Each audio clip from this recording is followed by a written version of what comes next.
afternoon. Good early afternoon, or rather late afternoon, early evening. I greet you with the universal greeting of peace. Assalamu alaikum wa rahmatullahi wa barakatuh. Mulweni, everyone.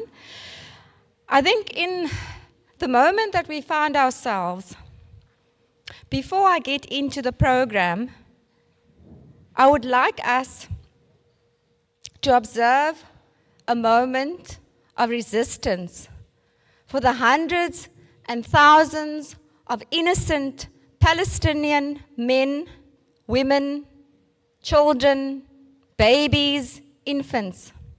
So if we can just observe a moment of resistance for Palestinians in Gaza, Palestinians in the occupied West Bank, Palestinians in the diaspora, in refugee camps, living in abject poverty, if we can just observe a moment of resistance for all of them.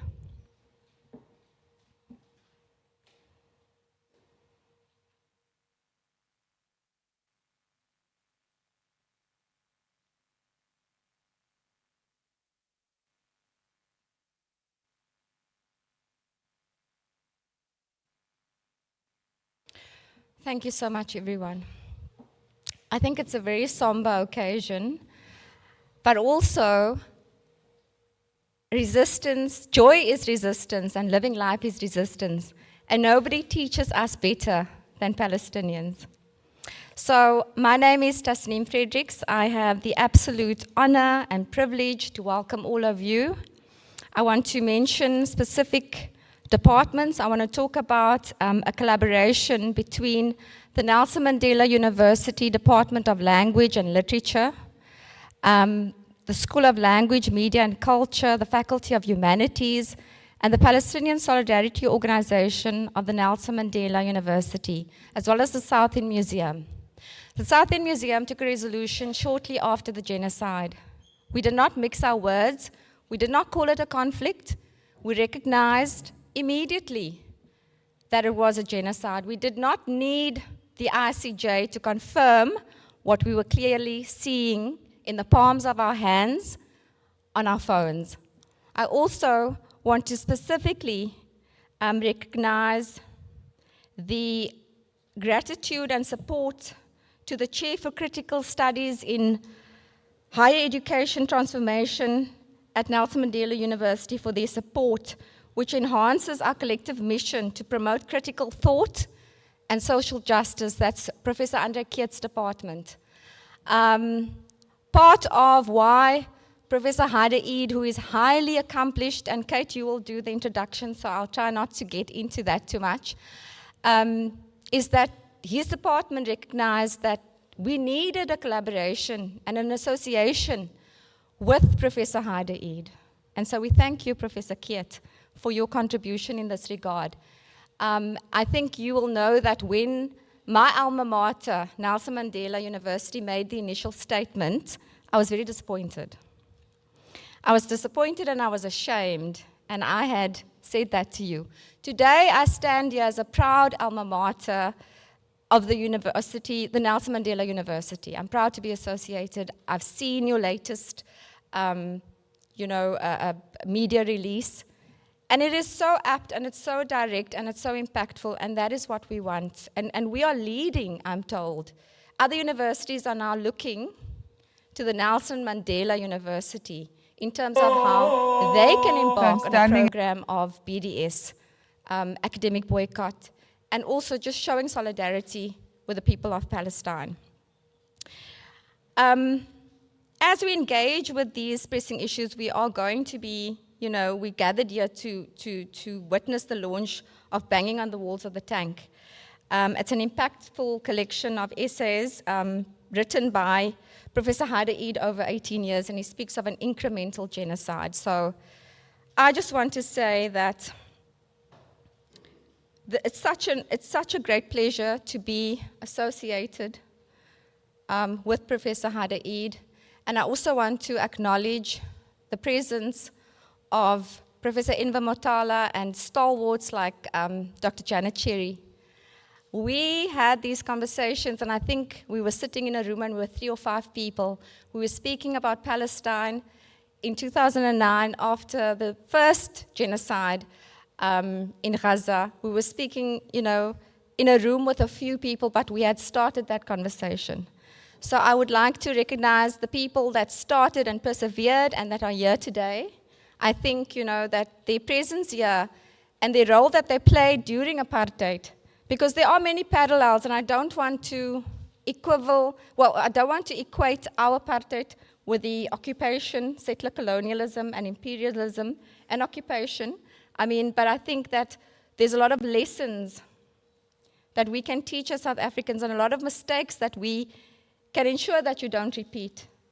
So without further ado, I'd like to call upon Ryan Pillay to speak on the South African-Palestine link to forced removals, because this is a historic moment for us to have this lecture here. And we had this book launch here, and we had this book launch here last year as well. So I think let's call upon Ryan Pillay, who is a trustee at the South End Museum.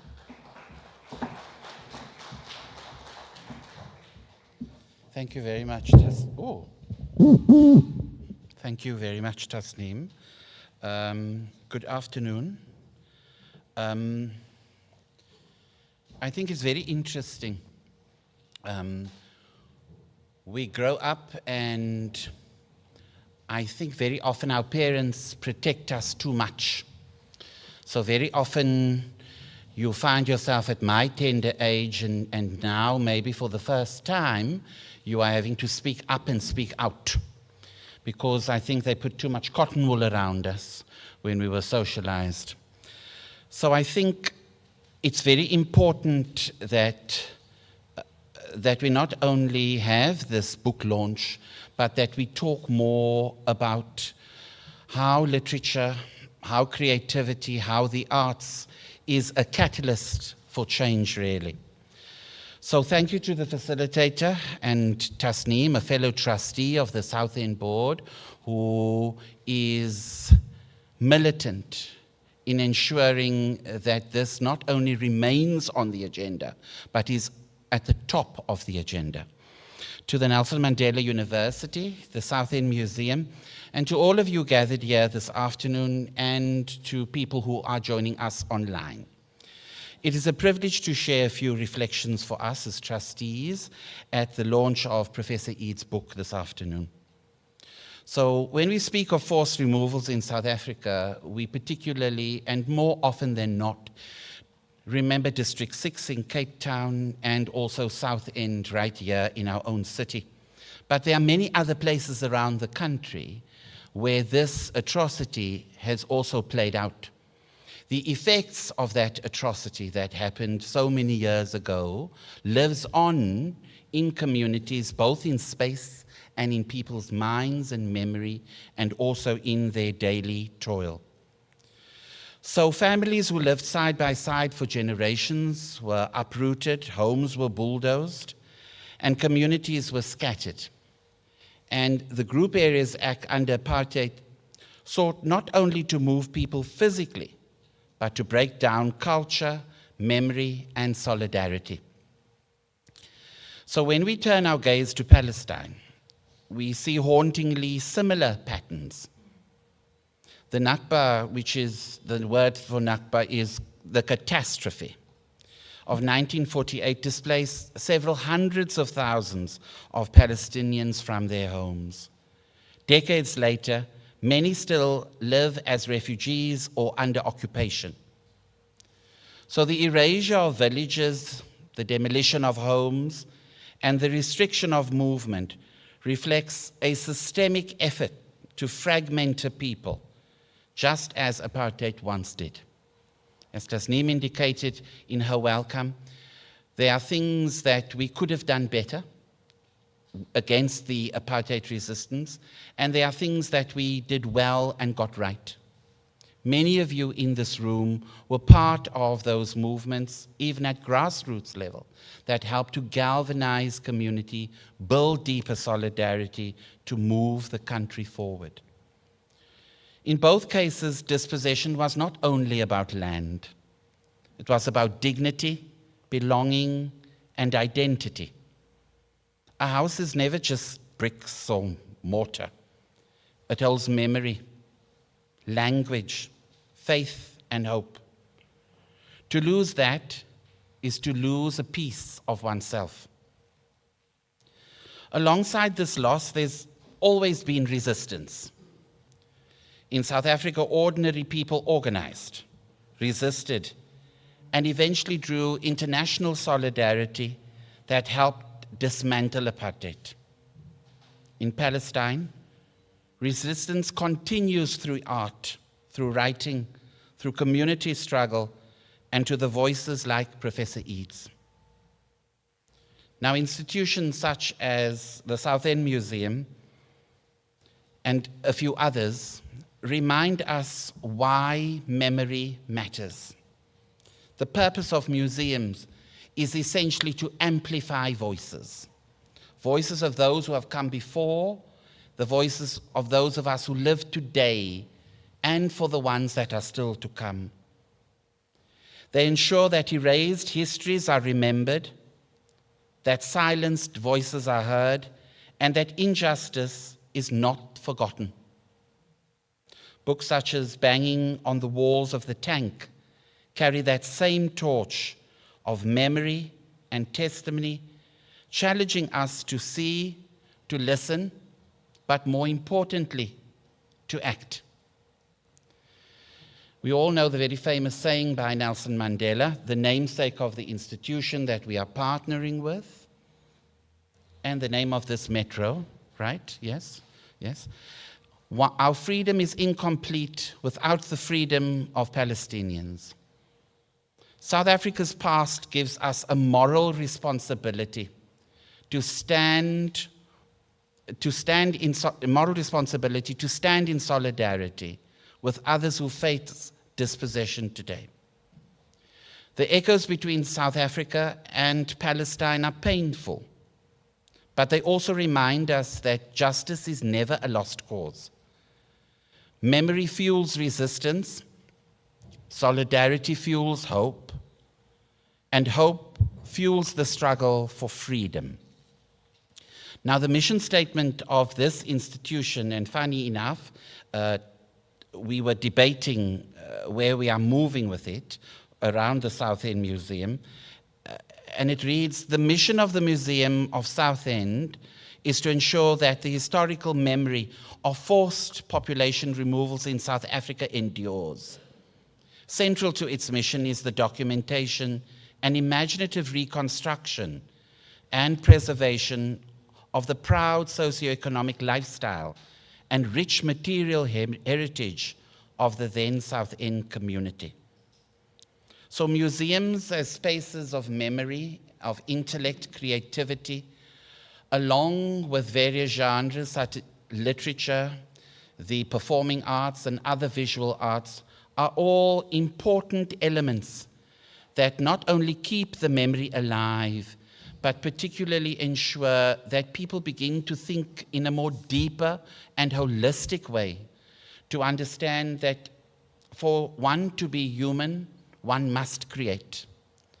So we say, congratulations that you continue to tell the story, and that more people through your work is also understanding it from a perspective of a lived experience.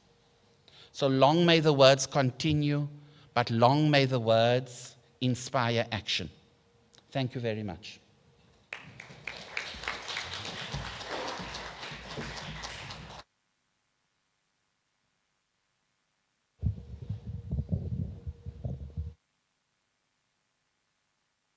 Thank you.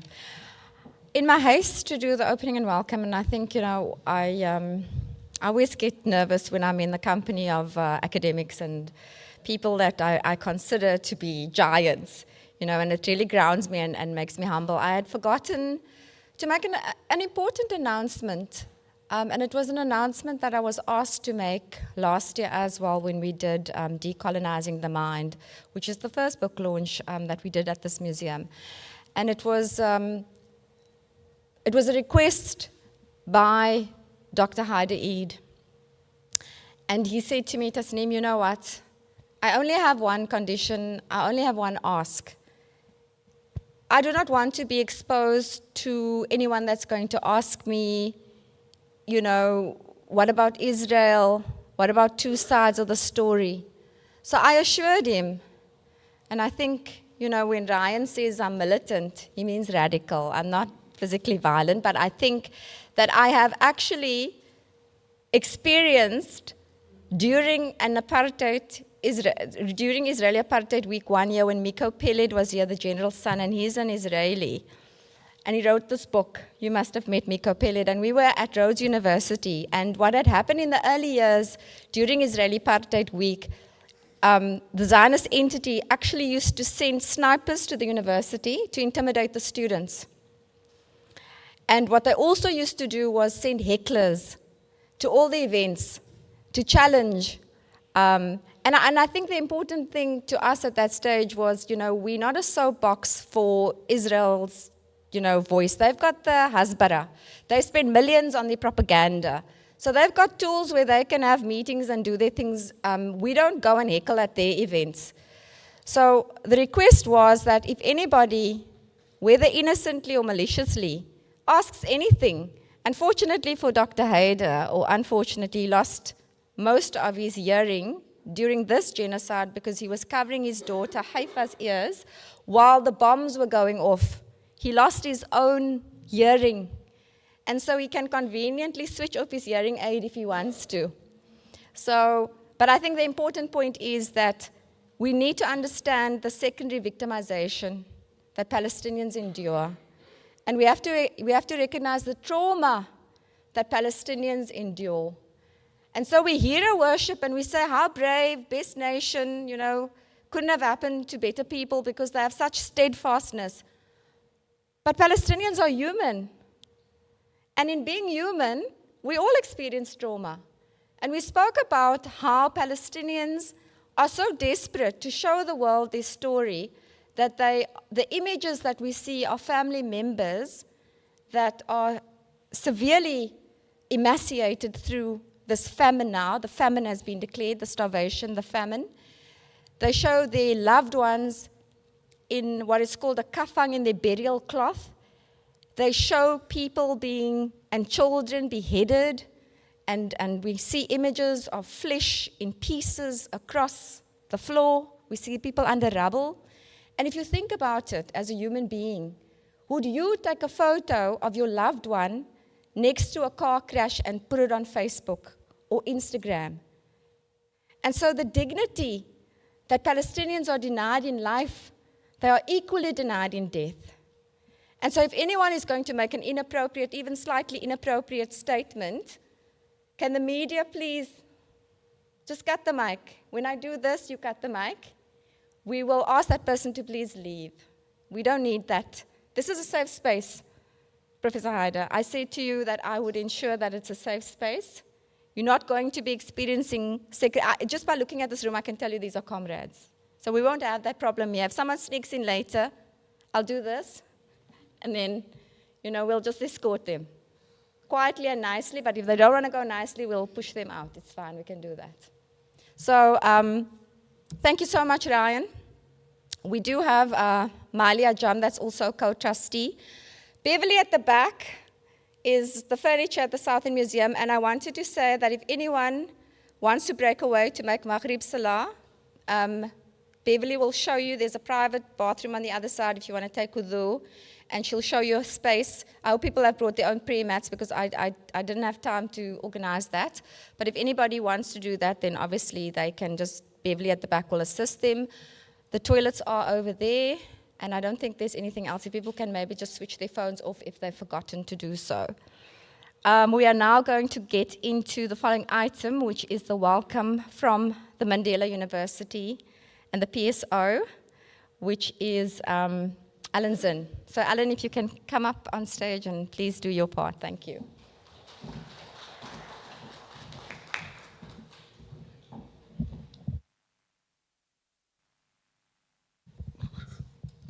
It's okay. So thank you Tasneem, and to Ryan. I'm sure you already warmly welcomed. I hope you can feel the energy in in the house, Haidar. And from my side, it's just a few things, because in the Eastern Cape we would say, I'm partly sort of covered with the welcomes. I want to say that we're having this book launch at an important moment in the history of the world, in terms of the anti-capitalist, anti-imperialist struggles. It's a moment that we are living through, and it's something that we'll be able to look back on one day. Now, I think I'm going to say all the protocol observed in terms of our colleagues from the university, the DVC, engagement and transformation, the dean of the faculty of humanities, the heads of the school of literature and language, the other people in the house. I think we've got a very strong sort of contingent from the university here. And then, of course, people, online. Now, welcome. Now, Ryan spoke about the museum, and they are a vital partner of the university in terms of what we are trying to do. And that's something we want to say to you and your team, that going forward, we really hope that we can strengthen that partnership. Ryan has explained some of the history of the space and the linkages, but there's also an aspect of struggle from here. And when I met on Monday with two of the trustees at the museum, somehow in the discussion, it went to the issue of sport and how we were able to, in the period of the 1960s, 70s, and 80s, to isolate South Africa from sport in the world, from the Olympics, from FIFA, from the soccer, the other codes in the world. And of course, the question in people's minds is, why are we struggling now? Why are we struggling now? Because I would believe one of the calls in your book is, what can we do? How can we do? Looking for the solutions. And there's somebody that is honored in these walls. It's Brutus, it's Dennis Brutus. And you're a man of literature. You would know of Brutus. But he had this other role that he played in the isolation of South Africa from sport. And we will be honoring him again, next year in the first quarter of the year. And there are some lessons, and lessons that we can get from the museum, because they've got a wonderful archive here of documents and histories of the struggle in sport. I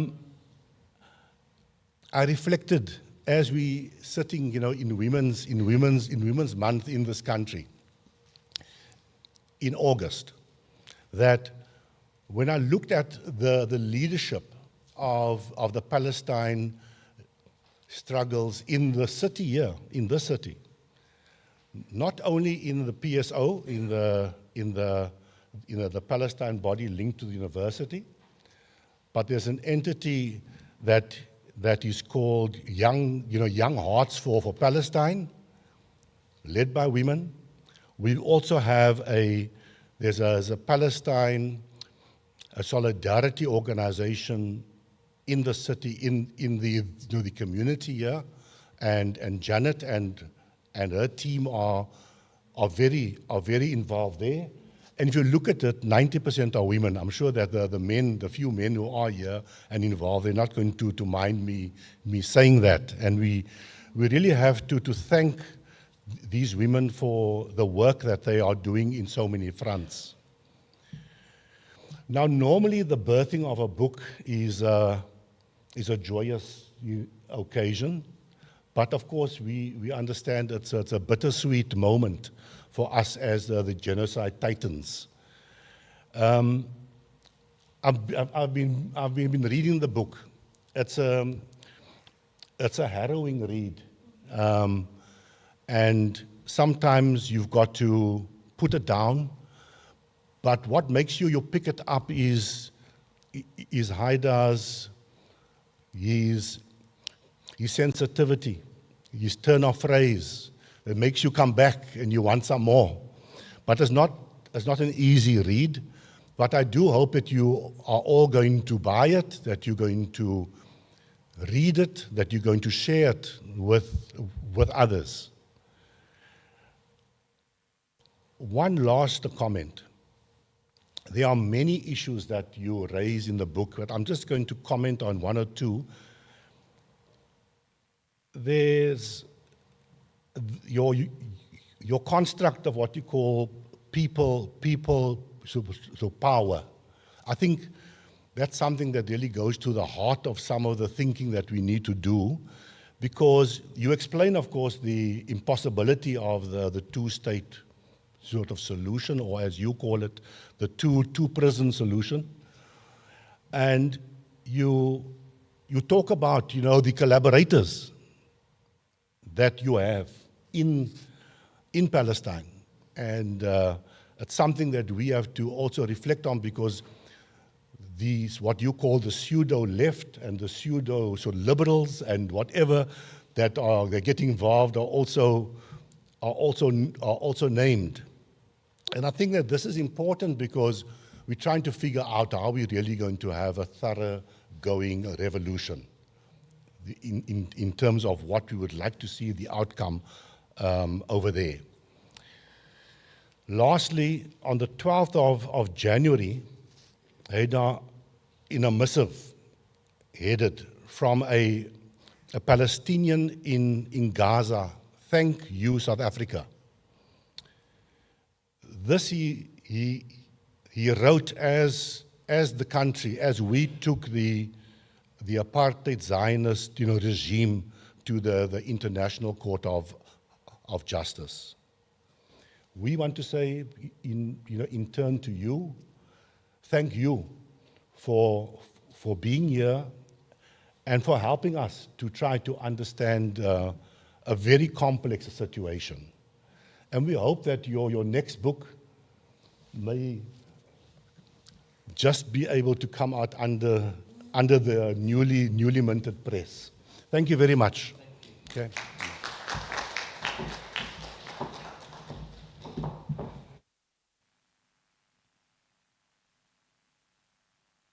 And I forgot to acknowledge that the Israeli Apartheid Week, I think it started in 2011, and it was a partnership with BDS and CANRAD, which you led.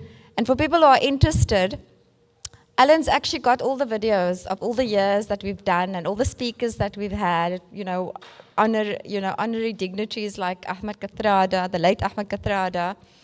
We had, Ronnie Casrels. We had Miko Peled. We have several speakers, international speakers that the university hosted. And this is why we expected this university to take a strong stance.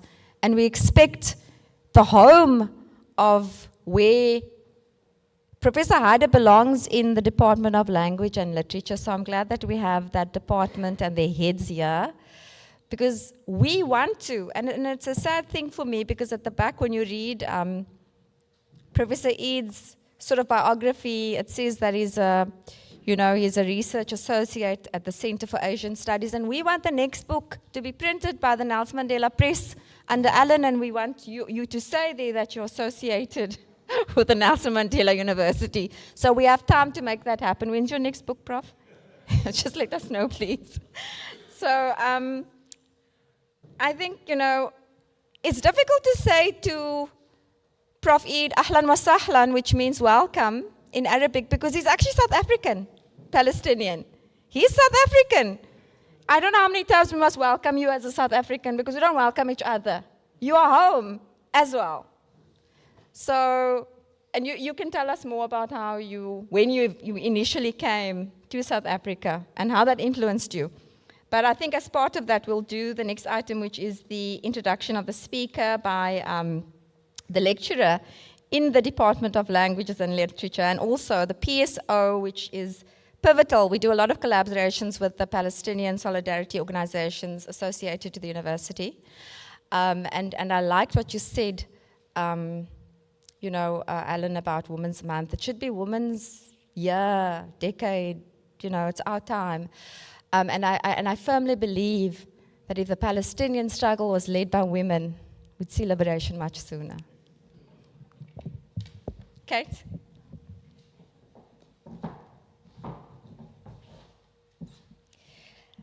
Okay, so before I start, two things. The way that I have structured my introduction of Professor Haidar is taking parts from the book and speaking to what I have heard him say to me personally, and sort of some of the thoughts that have come out of it. The second thing is, and please take this as a compliment, when I was reading the book, for the first time in a very long time, I fell asleep while reading it. I woke up with the book on my face because it is such a compelling read. As Ryan said, the way it is written is, at times you feel like you need to put it down because it is heavy, but you cannot stop yourself from picking it up again. So thank you, Professor, for giving me a book, finally, that keeps me going until I fall asleep. So I'm going to start this introduction with a bit of a personal anecdote, but the point is to highlight the loss that Professor Haidar Eid has experienced professionally and personally for decades. So Professor Eid is a genocide survivor. He is an activist. He's an intellectual. He's been part of the BDS movement and a very big proponent for it since its establishment. But this is something that, this is a person that Haidar and I share in common, who we were speaking about just before this started. So earlier this year, my mentor and academic supervisor, Sumare, passed away quite suddenly. But after the initial shock, I just knew I had to message Haidar. He has been a friend of Sue and her family since sometime in the 90s, at least. And so for him, it was equally sad, and we're just speaking now about it's such a pity that she cannot be here for this. But as much as this was a shock for me, on the 30th of July, Haidar posted on Facebook about the death of one of his students, Aya Siyam. And he wrote, "My bright student, Aya Siyam, has ascended," accompanied by a screenshot of the message that he received from one of Aya's classmates informing him of her death.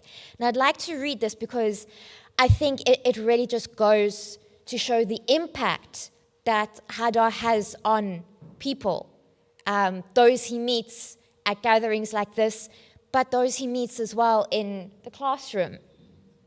And so her friend said, "Salam, Dr. Haidar. I am so incredibly saddened to share this news. Today we lost my dear friend Aya, who always sat beside me in the front row during the literary criticism and novel lectures. Your lectures were her absolute favorite, and she'd always talk about how she aspired to have a vast cultural understanding, just like Dr. Haidar. She's gone. Her ambitions have faded." Aya is one of many of Professor Haidar's students who have been martyred, and he pays tribute to some of them in Banging on the Walls of the Tank, including Martha Abu Zunaid, apologies if I get the pronunciations wrong, who passed away in 2009, with Naja Al-Haj, who passed away in 2014. He does the same on Facebook, where he pays tribute to Khalil Abu Yahya and his wife Tasneem, who were both former students, who ascended in July of 2023.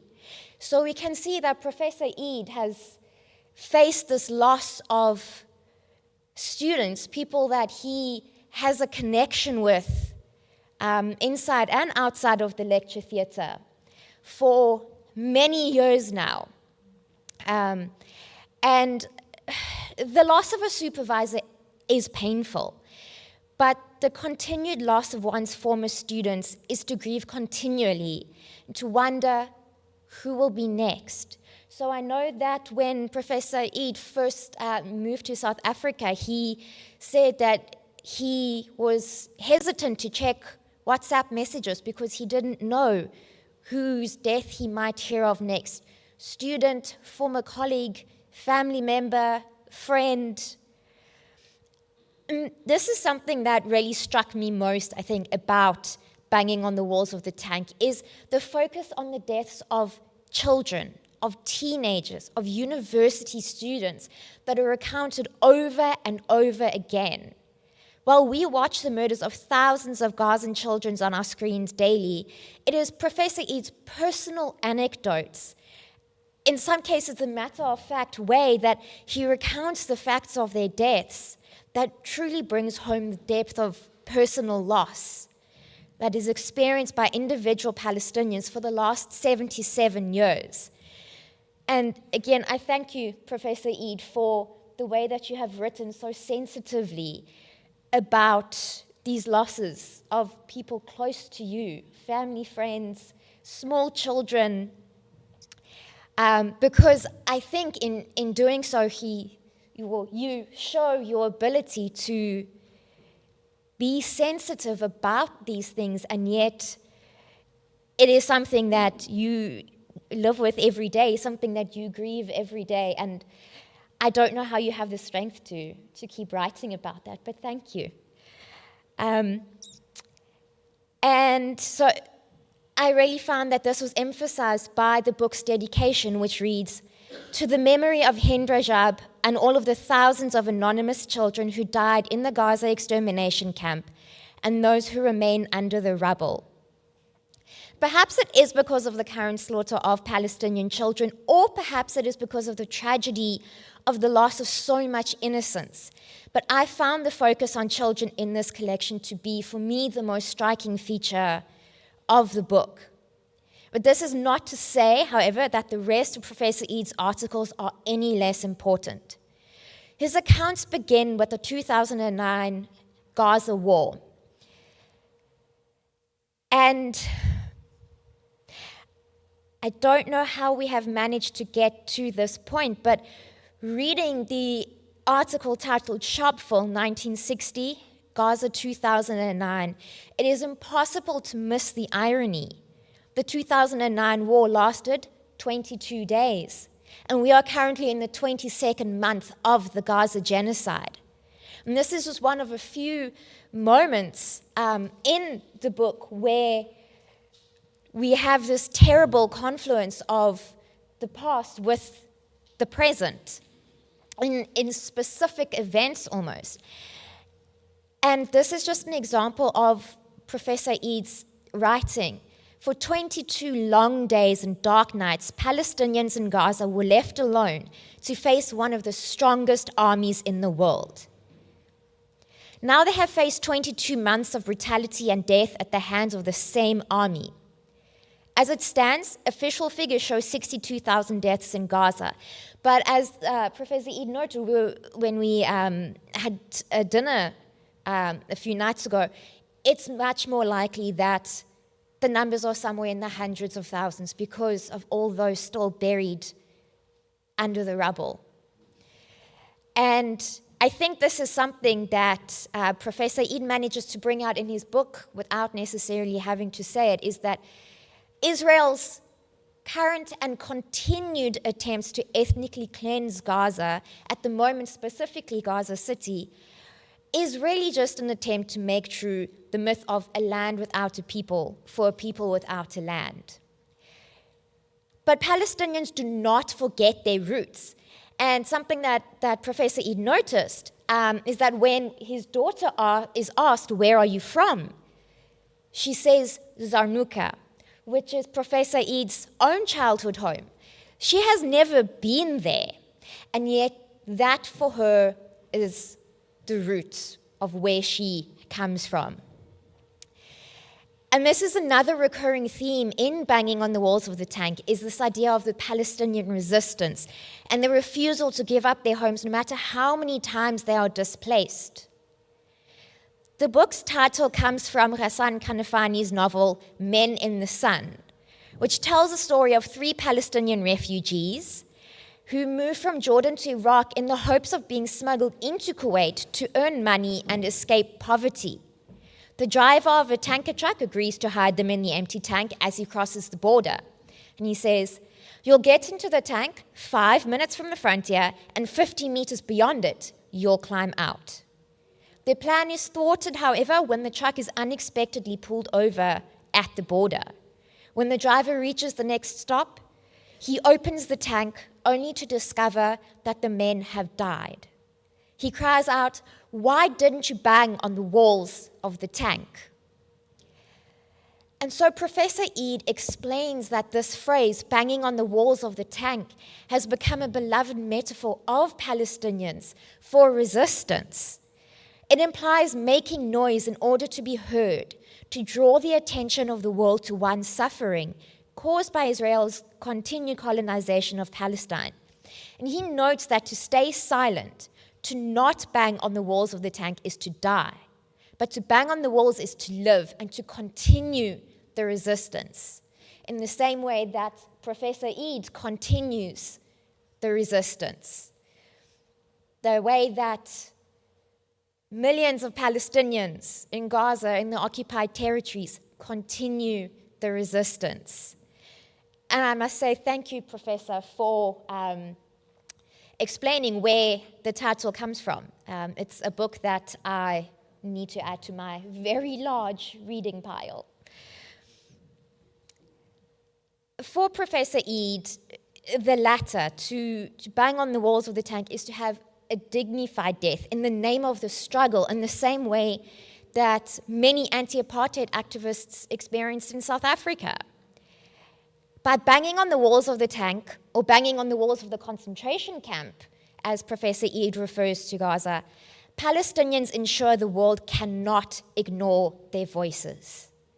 And Professor Eid makes this clear every time we have a book launch, every time he speaks, every time he writes an article. He makes sure that the voices of his fellow Palestinians are heard.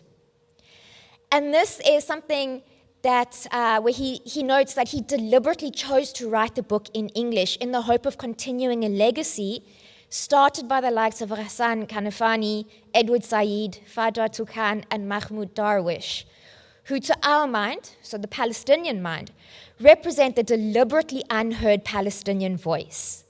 These pillars of Palestinian literature are just some of the intellectuals whose ideologies peppered the collection of articles in the book.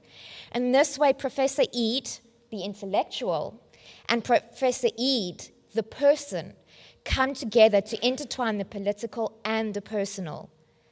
He writes as a journalist and as a literary professor, but he also documents the deaths of 65 relatives, 38 colleagues, and many former students. Professor Eid came to South Africa from Gaza with his wife and his daughters in 2023.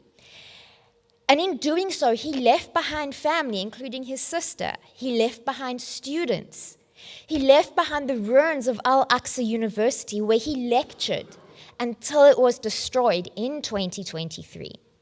And like many Palestinians, he struggled with the desire to stay and the need to keep his family safe.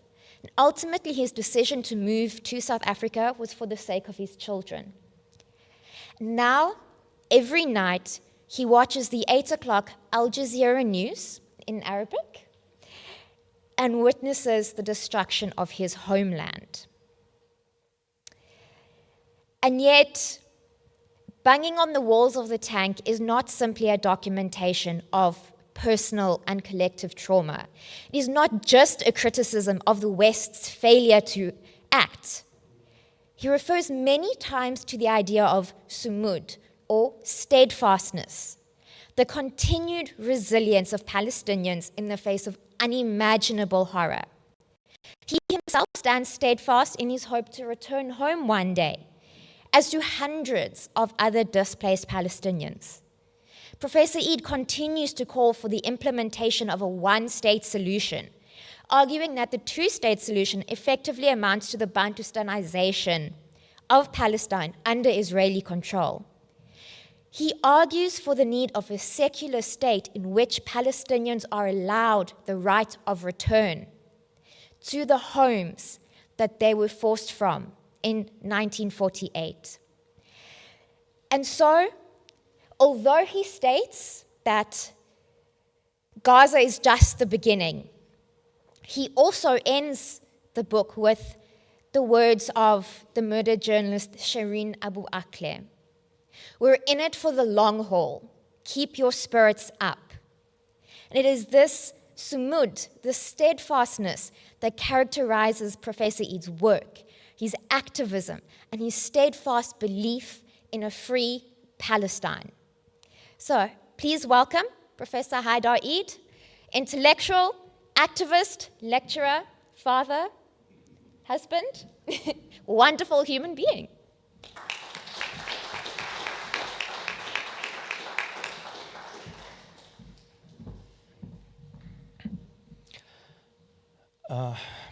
Good afternoon.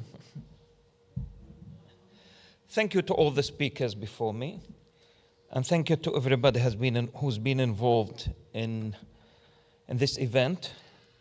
Thank you to Nelson Mandela University and the South End Museum. I have so much to say, actually. But before I start, and every single time people invite me to talk, I always start by paying tribute to all the martyrs in Palestine. And I also pay tribute to the 65 relatives of mine whom I have lost over the last couple of years. And I also pay tribute to the 38 colleagues from Al-Aqsa University and the 288 students from Al-Aqsa University, or what used to be Al-Aqsa University. And I want to start, I had to prepare myself, actually. If you remember last time, I think it was about 7 or 8 months ago that we launched Decolonizing the Palestinian Mind. And decolonizing the Palestinian mind is sort of theoretical. And I remember one of my colleagues said, when are you coming up with part 2? And I was working, in fact, on banging on the walls of the tank. My personal experience, my family experience, friends' experience, but also trying to answer the question, what is the way forward? I mean, how can we put an end to this unprecedented genocide? I mean, for the first time in history, we can watch the genocide now. If you turn on your mobile phone, and then you just write Gaza, and then you will watch children being killed on camera. This has never happened before. How can we put, I mean, for 2 years, and nothing is happening. And what is happening is that actually what Edward Said again calls blaming the victim. We are being blamed for being Palestinian, for being the natives of the land, for resisting, for existing. So the question is, what is the way forward? And this is why I've decided to write something for this event, because I want to try to answer that question. If I can, together we can come up with a solution. By the time we finish this event, 8 children will have been killed by apartheid Israel, by genocidal Israel. The whole world seems to be opposed to what is happening. Yesterday, 14 members of the Security Council called on Israel to accept the ceasefire deal and allow aid into Gaza. Only the United States of America voted against that. And this is why the war is continuing. The genocide it's not a war, because if you are talking about a war, you are talking about two armies. And as Sister Tasneem said, I mean, we're not talking about two equal parties here. We are talking about a colonizer and a colonized, an oppressor and an oppressed. And the way forward, if you ask me, if you ask Palestinians, is actually very clear. For us, it is very clear. It is an anti-colonial struggle. Very, very clear. In South Africa, one person, one vote. Dismantling of apartheid. Why is it difficult to understand that when it comes to Palestine? And I was telling Comrade Enver on the way here that when the genocide first started, I got a phone call from a South Africa radio station. And the presenter, after asking the first question, and when I answered, he says, well, but surely Israel has the right to defend itself. And I had to interrupt him. And I said, surely as a South African presenter, you don't believe that apartheid had the right to defend itself. Now, this is what we are up against. We have to prove every single day that we are human beings, that our doctors are actually doctors, that our children are actually children, that our teachers are actually teachers, that our hospitals are hospitals. We have to convince the world that we have blood, that we have feelings, that we have wives, we have husbands. Because according to the propaganda machine, we are all terrorists. 76% of Israeli Jews believe that Israel has the right to wipe out Gaza. 76%. As simple as that. So that was my caveat, my introduction. And I want to read what I wrote, because I really want you to think with me. We have to think together. There are facts that I will have to remind you. I find myself that I have to remind you about these facts, and then we'll try to come up with conclusions. I'm going to start with a quote from Francisca Albanese, the UN Special Rapporteur to the occupied territories. She says, and I'm quoting, Israel is responsible for one of the cruelest genocides in modern history, unquote. And I say that it is difficult to find an appropriate word that can describe and encompass the horror of what is happening in Gaza other than evil. An absolute evil, devoid of even the most minimal restrictions, controls, and deterrents, which, however superficial, sometimes succeed in curbing the savage evil that lurks beneath the surface and limiting its manifestations. This is an evil devoid of all frameworks and explanations that justify and rationalize its consequences and find excuses for it after the fact. So since October 7th, 2023, and I was there. I was in Gaza, and I remember that day very well, and it was 6 o'clock in the morning. That's when it happened. Life before 6 o'clock, 7th of October, and life after 7th of October. Two different lives. And since that date, Israel, with American support, has been committing genocide in Gaza, including killing, deliberate starvation of the population, destruction, and forced displacement, ignoring international calls and orders from the International Court of Justice to halt the war. Israel doesn't care. Doesn't care. America supports it, and therefore it doesn't care.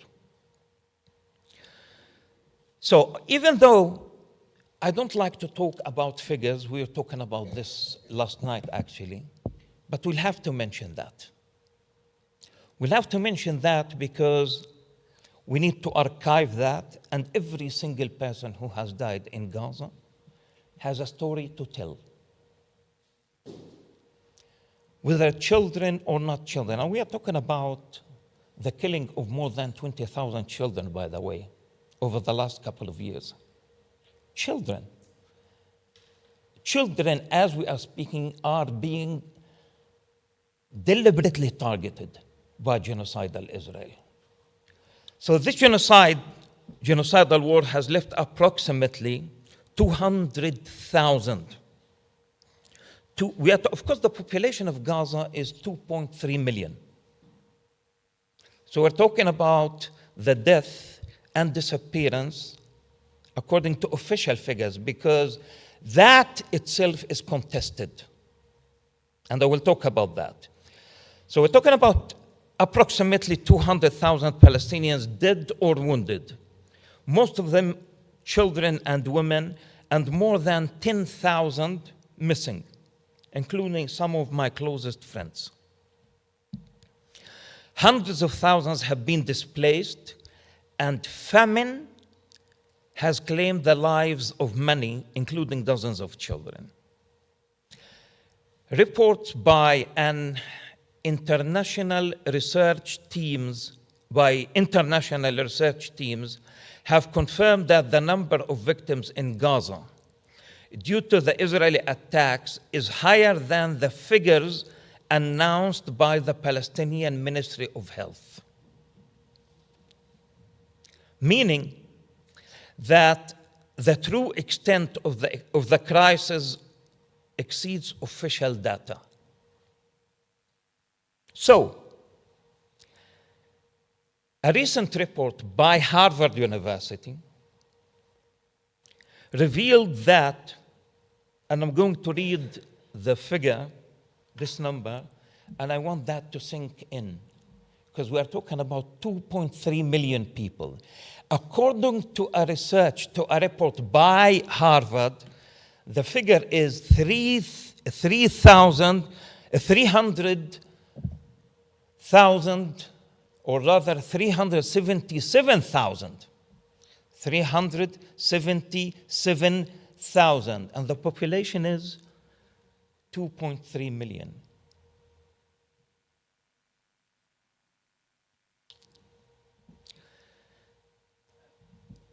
And that is since October 7th, 2023. Now, according to Israel's mainstream paper, Haaretz, approximately, and this is according to Israel's mainstream newspaper, according to Haaretz, 100,000 Palestinians have been killed by Israeli attacks or because of the indirect effects of the genocide since October 7th. So one of the achievements of the axis of evil, the United States of America and Israel, and the colonial West, is the so-called Gaza Humanitarian Foundation, GHF, which kills dozens of defenseless, including some of my students, by the way, dozens of defenseless, starving, innocent Gazans who head to its 4 distribution centers, or we call them in Gaza death traps.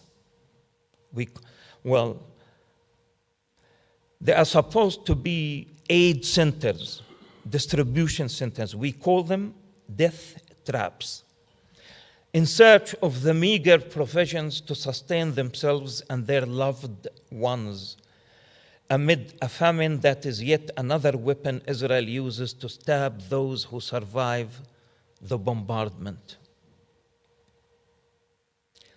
And on the 22nd of August, 2025, that is 5 or 6 days ago, the Famine Review Committee of the Integrated Food Security Phase Classification has determined that famine is currently occurring in Gaza Governorate. So it's official now. According to United Nations, what's happening in Gaza is a deliberate famine. So how is the international community responding to that? And I want to quote from the report. I've read the whole thing. And I want to quote just a couple of sentences. Quote, as this famine is entirely man-made, it can be halted and reversed. So what are we waiting for? There are dozens, even hundreds of statements and recordings available in which Israeli politicians, journalists, and citizens, ordinary citizens, call for the flattening of Gaza, its transformation into a parking lot, the expulsion of its residents, and even the use of nuclear weapons, as defended by an Israeli minister. 65% of Israelis do not believe that there are innocents in Gaza. 65%.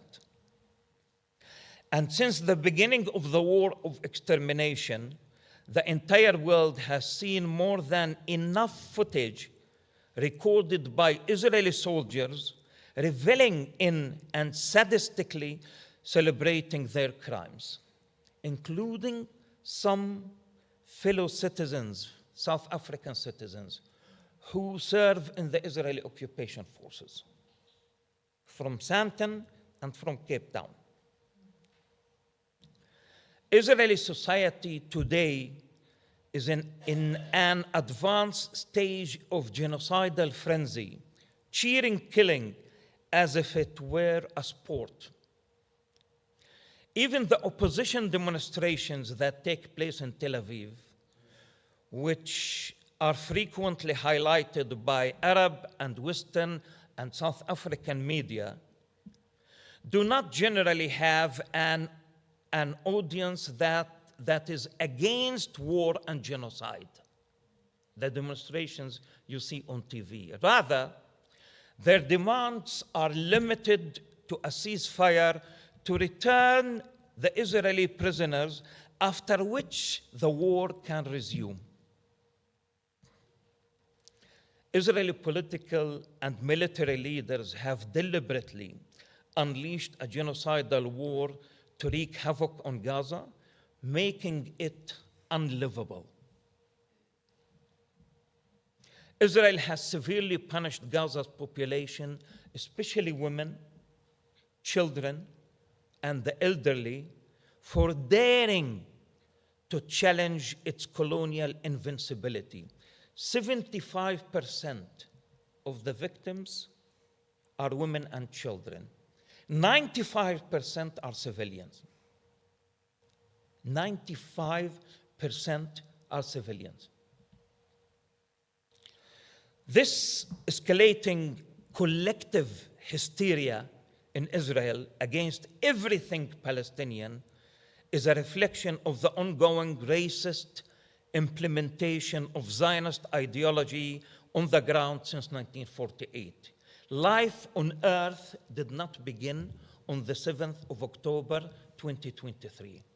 If you want to understand what is happening in Gaza, you have to go back even to before 1948 with the implementation of Zionist ideology in Palestine. The fact that Israel is a settler colonial state essentially means that, like any settler colonial state, it is based on either the total extermination of the indigenous population and or ethnic cleansing. The establishment of the State of Israel in 1948 necessarily required the elimination of the other, the indigenous people of the land. This was achieved through a process of creating a false consciousness amongst a broad segment of Jews and exploiting their suffering in a way that ultimately led to the elimination of the Palestinian presence from the Zionist, or from the collective Zionist consciousness, or at the very least, the dehumanization of Palestinians in a way that did not burden the liberal and socialist conscience prevalent among the founding generation of Israel. Due to the Palestinian stubbornness, and Gaza is stubborn. I am Gazan. I am South African, and I'm Gazan, and I'm a refugee. And if you ask me, I think the most stubborn people I have ever seen in my life are Gazans amongst Palestinians in the world. More stubborn than South Africans. They are stubborn, I know that for a fact. So we are being, in a way, punished for our stubbornness in refusing to accept the reality on the ground. The reality that Israel has attempted to subjugate the Palestinian collective consciousness in a classic colonialist manner, either through extreme forms of repression or by convincing us Palestinians that in the depths, in the words of an Israeli politician, that in the depths of our consciousness that we are a defeated people. Our problem is that we refuse to accept that. And that we must accept a reality that is impossible to change. In other words, we Palestinians, the Palestinian, is unwanted, unpopular, weak, microscopic, unimportant, non-white, irrelevant, etc. She, he, they cannot rise to the level of a real competitor to the white Ashkenazi Western state of Israel. Israel, the oasis of democracy in the Middle East, supported by an empire unlike any other in history, beloved by Western regimes and even some Arab regimes. The equation Israel is proposing is clear. You must accept whatever crumbs we throw at you because you have no other choice. But for all this absolute evil and the horrific crimes committed daily, there are partners and allies from regimes near and far, allies to apartheid Israel, of course. And I will talk about our allies. To a network of arms and intelligence companies and security and media institutions that are organized and intertwined with this axis of evil.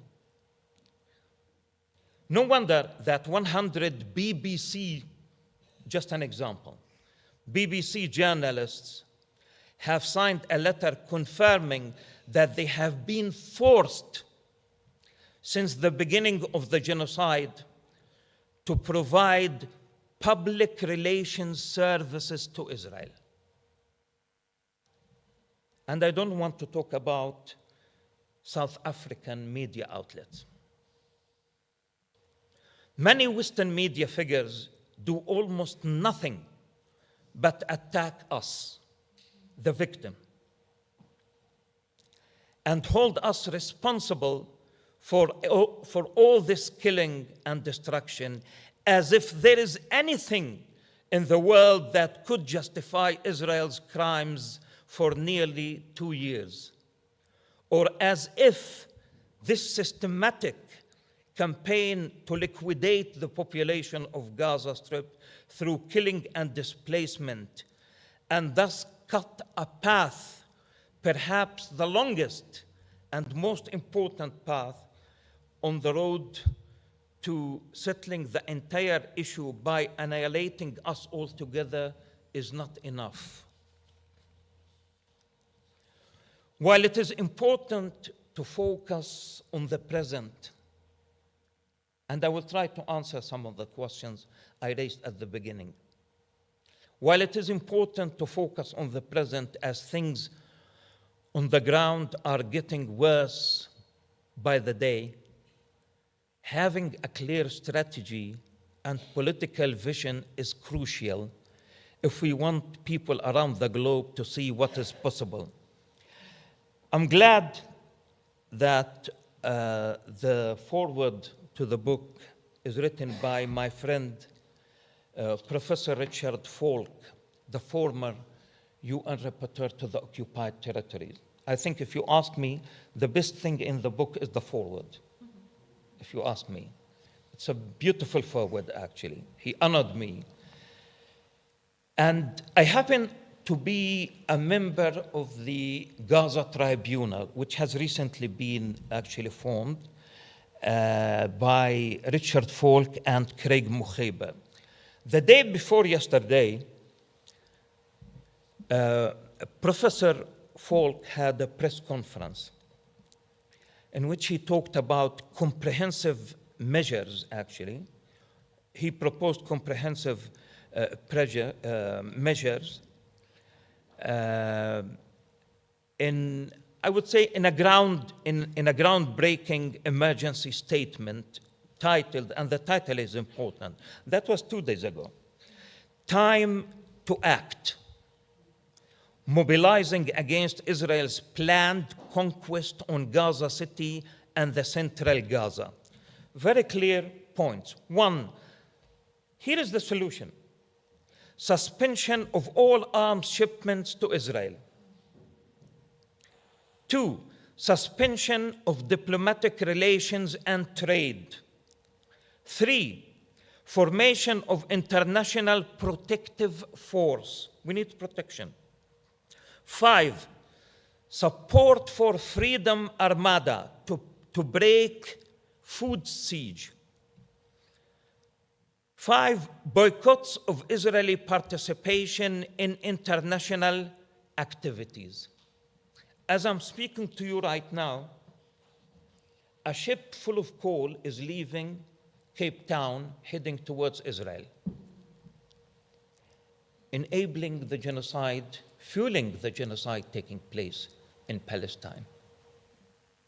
And as I'm speaking to you right now, there are some South African mercenaries posting pictures of the houses they are destroying in Khan Yunis. One of them is from Sandton, another one is from Cape Town. So what are we doing about that? We need to heed the call made by Professor Richard Falk. And I must admit now, going back to my book, and the book is written by the people of Gaza, not me. It's written by my students, by my colleagues, and by Hind Rajab, and I'm sure you know Hind Rajab, and all the children who have been killed by apartheid Israel. And according to the majority of Israelis, 76%, there are no innocent children in Gaza. All Gazans are Hamas, the way they say it, Hamas terrorists. So I must admit, working on this book while Israel is indiscriminately carpet bombing and starving my people my students, my family, was extremely difficult. Extremely difficult. Emile Césaire says, possibilities wiped out in one of his poems. And he was Edward Said's favorite poet, by the way, and Frantz Fanon's favorite poet, people who are into Frantz Fanon. Possibilities wiped out, I think, can't be truer in these, to use Antonio Gramsci's words, in these times of monsters. Times of monsters, and they are times of monsters. But one source of inspiration, because you are coming to talk about the book, you want me to talk about the book. So I must admit that one source of inspiration, or rather motivation, behind these dispatches is Edward Said's call, for permission to narrate. One of my favorite chapters, permission. We haven't been allowed to narrate our story, to tell our story. Permission to narrate, in which Said called upon us Palestinians to take our struggle to the world of representation and historical narratives. So this is what I'm hoping that I'm achieving, or I'm contributing in a way. A world of representation and historical narratives. As Said argued very eloquently, the existing imbalance of political and military powers does not mean that the subaltern, the marginalized, do not possess the ability to struggle over the production of knowledge. And I think you South Africans understand very well what I mean. But what is happening in Gaza is not just genocide. According to Saltine Johnston. So if it's not a genocide, what is it? The massacre transcends legal definitions and reaches far beyond. A project to reshape human perception. She argues that what is happening is not just genocide, but a massive social experiment that tests the masses' capacity to endure and accept repeated atrocities without shaking the foundations of the global imperial system. And I like that. It is a profound psychological process aimed at expanding the boundaries of what is considered normal and acceptable, so that it becomes easier to pass on even more brutal practices in the future without significant resistance. Absolutely. And I want to finish, to end, if you allow me, I left it till the end. And this was the most difficult part, actually, by talking about my colleague, late colleague and friend, Rifat Al-Arair. He was a friend of mine, and he was a poet. If I must die, that is his poem. So I want to tell you exactly what happened to Rifat. I want to tell you exactly what happened to Rifat Al-Arair, academic, intellectual, poet, martyr, Palestinian, Gazan, human being. As the specter of murder drew near by the day to Rifat, and I'm going to quote the last tweet by Rifat. What did he say as he saw that something is going to happen? He felt it. He wrote, I wish I were a freedom fighter so I could die fighting back those invading Israeli genocidal maniacs invading my neighborhood and city, unquote, wrote Rifat in one of his latest, in fact, it was his last posts on X. Rifat was a Palestinian academic, writer, and poet from Gaza who dedicated his life to teaching and storytelling. And that's my point. Permission to narrate, not allowed to tell our stories. And he was a great storyteller. He was at the forefront of Palestinian social media warfare, confronting Israeli propaganda about October 7th and the default distortion and demonization of Palestinians in the Western media in justification of Israel's war of annihilation.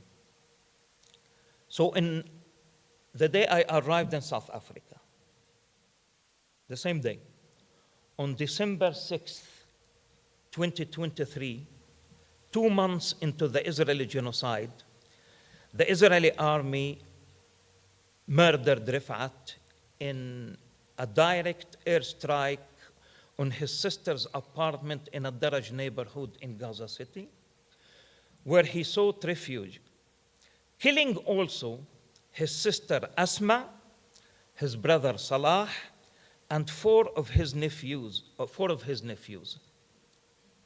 Earlier that day, only hours before his assassination, Rifat received a phone call from Israeli military intelligence Shin Bet to inform him in a grisly display of sadism that the Israeli army had identified his exact location.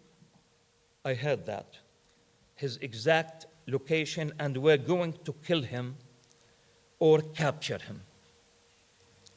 Upon hearing this, Rifat left the United Nations school in a Tufah neighborhood east of Gaza, where he and his displaced family had taken shelter after Israel bombed their abode during the early weeks of the genocide, so as not to expose the thousands of people sheltering in the school to harm. And then he was killed. Now, is that the end of the story? No, that's not the end of the story, because his daughter, his pregnant daughter, was not staying with him. So 1 week after they had assassinated him, they decided to kill his daughter, who was pregnant, and her husband. So they don't only target you as a writer, as an academic, as an activist, they also make sure that you die with your family. Before Rifat, I had lost, and Kate mentioned, Khalil Abu Yahya, one of the closest actually to my heart, one of my students. He was closest to my heart. He became a BDS activist, supporter of the one-state solution, etc., etc. And he's the one who actually shot that documentary, Returning to Zarnuqa. And he fell in love with Tasneem, also a student of mine, had 2 little kids, and then they targeted Khalil, killed him together with his wife, 2 little kids, his father-in-law, mother-in-law, and 2 sons-in-law. Is that the end of it? No. Last month, I mean, of course, after we lost Khalil, his brother Ahmad, the second brother of the Bach family, he contacted me. We were trying to help, support the mother, etc., etc. And last month, they killed Ahmed. They targeted Khalil's brother. Yeah.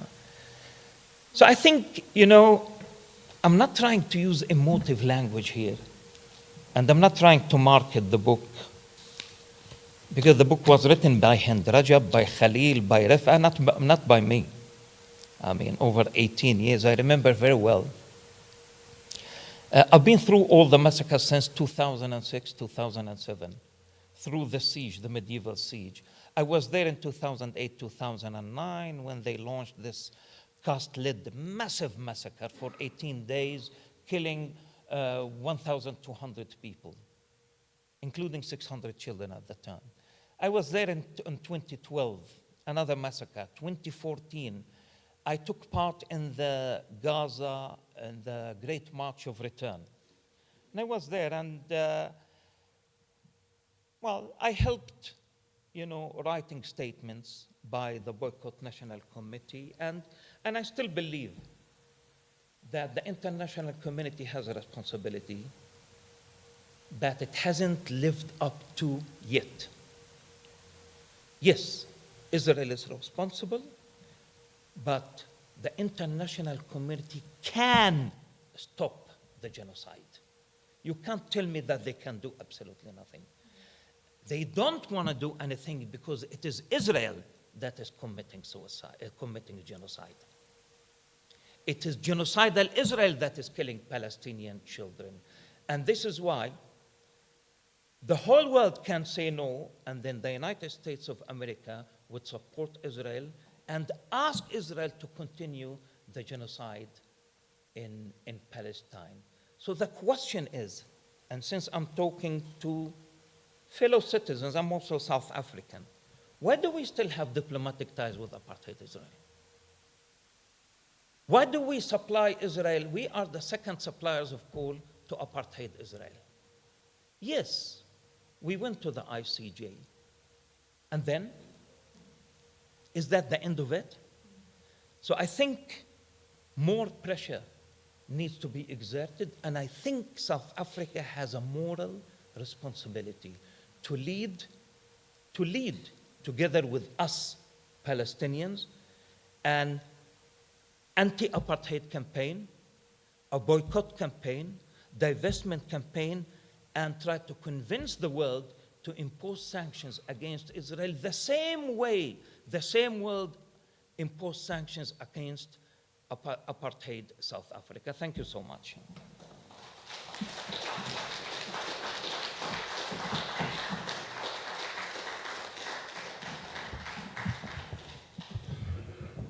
Thank you, Professor Eid, for those. You shared your story. And I always say that when you speak about Palestine, you can't speak about Palestine with dry eyes. It really is gut-wrenching.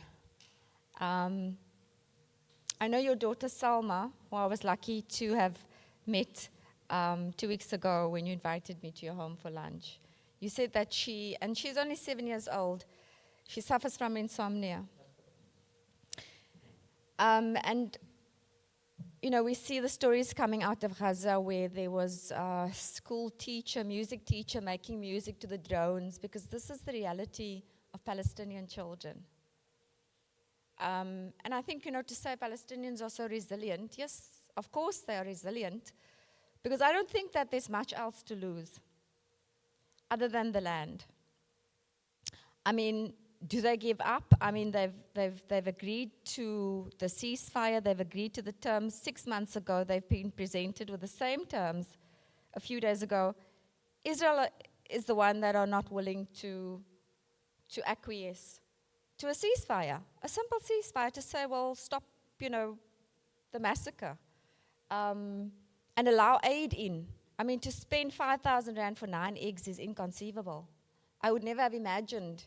I look at eggs differently now. I feel very bad when I eat, because I feel like, why am I eating? And I think this is, going to be an indictment on us sitting here in this room, all of us.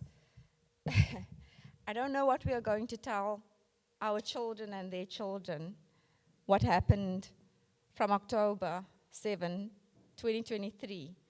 There's an incremental genocide from, you mentioned it in your book, but this is an ongoing, active, the worst we've ever seen, the worst that we have personally ever witnessed.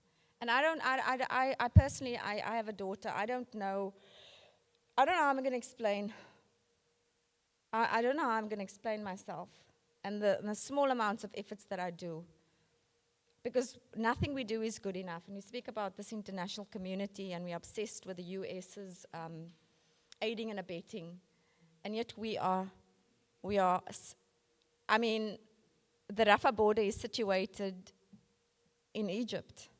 It's the only way to get into Gaza. The Sumud convoy, who were denied access last month, are leaving on the 5th of September again, trying to break the siege, trying to ensure a humanitarian corridor. And I think when you say Palestinians just want to tell their story, I'm reminded about the Rohingya genocide.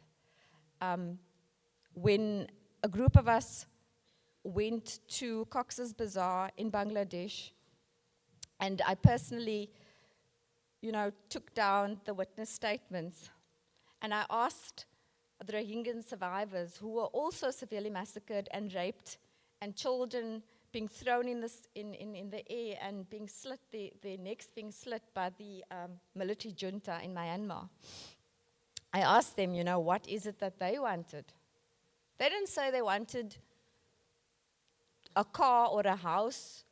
They said they wanted their story to be told, that they wanted the world to know about these atrocities. I think even this morning when we had our meeting at the South End Museum, we were speaking about putting together a collection of stories from people who lived in South End. My father lived in South End. My grandmother lived in South End. I have to wonder what my life would have looked like today if there was no apartheid. And we see the generational poverty that apartheid has caused in this country. And even though we say that we no longer have apartheid, there's a book, Poverty's Habit, that says apartheid did not die. And so our lived reality, people say, you must stop talking about apartheid because, it's 28 years and it's like, are you going to always talk about, when are you going to stop talking about it? We did not get our land back. We did not get the land back where my parents and their parents stayed in South End. I'm a conveyancer. I specialize in property law. And when I see these transfers of land and I see the value of an apartment or a unit in a complex in South End going for 2 to 3 million rand, and I look at what my grandmother got back through the redistribution, the RDP, not the RDP, but I suppose Palda did lots, and people just drew numbers and got pieces of unserviced, vacant land with no homes. So they were deprived of a home, and they were given a piece of land. My grandmother died at 83 years old, not having benefited from that reparation. So this is the tragedy of the free South Africa. And we don't give up hope, and we don't say that it's clear, it's abundantly clear that Israel does not want peace. Israel wants Palestine. That's what they want. They want that waterfront in Gaza. In fact, I think they've sold the units on the beachfront. This is what they want. They've made it clear. So there's no defense of the genocide. I think people who defend the genocide and people who serve in an army, and I was personally on a flight, Al stopped flying when they heard, and this is what the Israelis do, when they hear that you want to boycott them, then they quickly stop their airlines because they don't want that humiliation. They want to be in control and say, you're not going to tell us we can't fly. We're not going to have flights anymore. And I was on a flight to Palestine last year, and a South African Zionist sat next to me and asked me, what was I going to do in Palestine? And I said, well, I'm going on a pilgrimage. Al-Aqsa is very important to me spiritually, and the land itself, I feel connected to it. And he said to me, he had the audacity, a white South African, he had the audacity to say to me that I should rather visit Saudi Arabia and that I should rather perform my pilgrimage to that holy land, because Jerusalem was not my holy land. So I think, the fact that Zionists are so audacious, it's impossible to unsee and undo what Israel has done. So I think the writing is on the wall. We don't know, and I think this was something that was shared to me by the late Ahmed Kathrada when during an Israeli apartheid week, and I fetched him from the airport, and I said to him, Comrade Katrada, you know, when you were isolated on Robben Island, I mean, you were isolated from your family, and you were left, you know, basically to die. Why did you keep going, and how did you know that South Africa was ever going to be free? And he said to me, we all believed that South Africa would be free, we just did not know the exact date. And so I think tonight the lesson for me is that we have to believe that Palestine will be free, and we just don't know the date. But that date is imminent. And the ongoing genocide entrenches the end of a genocidal regime, to me. So without going too much into it and being carried away, I'd like to open to our audience for any questions and answers on the book, on the genocide, on Palestine, on anything that you have to ask Professor Haidar. The floor is open. Anybody who wants to ask a question is more than welcome. I know we have a roving mic. Hi, Professor Odwa here, a student at Nelson Mandela University, also a member of the PSO. I just want to ask you a question.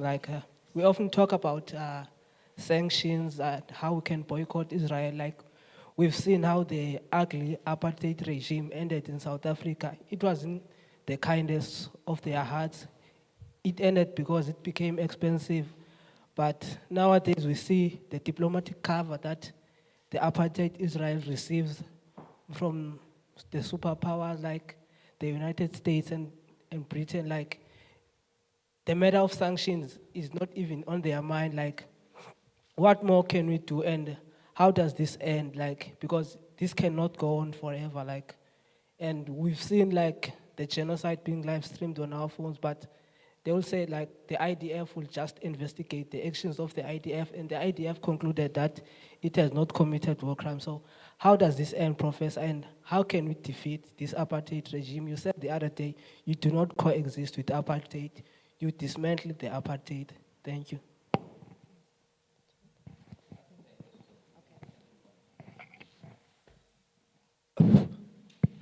Okay, I think,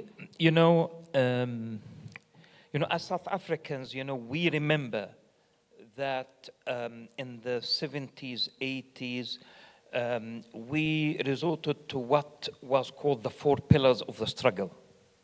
The armed struggle, underground struggle, mass mobilization, and international solidarity campaign. What you can do is to become part of a global BDS movement. In South Africa, you have the BDS coalition, which has, representatives from all solidarity groups here in South Africa.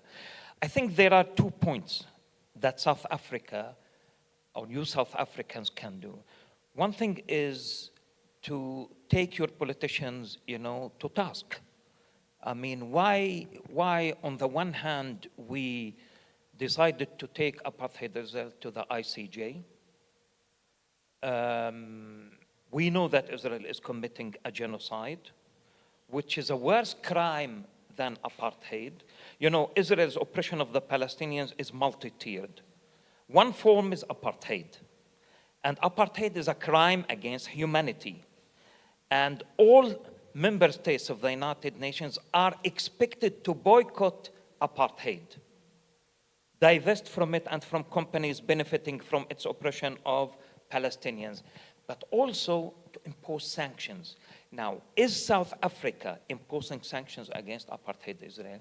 Now, if not, so how come that you are accusing Israel of committing the mother of all crimes, that is to say genocide, and at the same time, you still have diplomatic ties? Not only diplomatic ties, but also economic ties.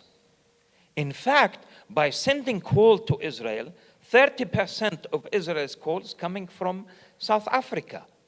Colombia has decided to stop exporting coal to Israel. So why can't the South African do the same thing? So I think us together, we can exert pressures on our government to end all diplomatic ties with Israel and stop fueling the genocide that is taking place right now. But as ordinary citizens, I think, as ordinary citizens, are we members of the solidarity groups here in Palestine, in PE? If we are not members of the solidarity group, if we are not members of the BDS campaign here in South Africa, why not?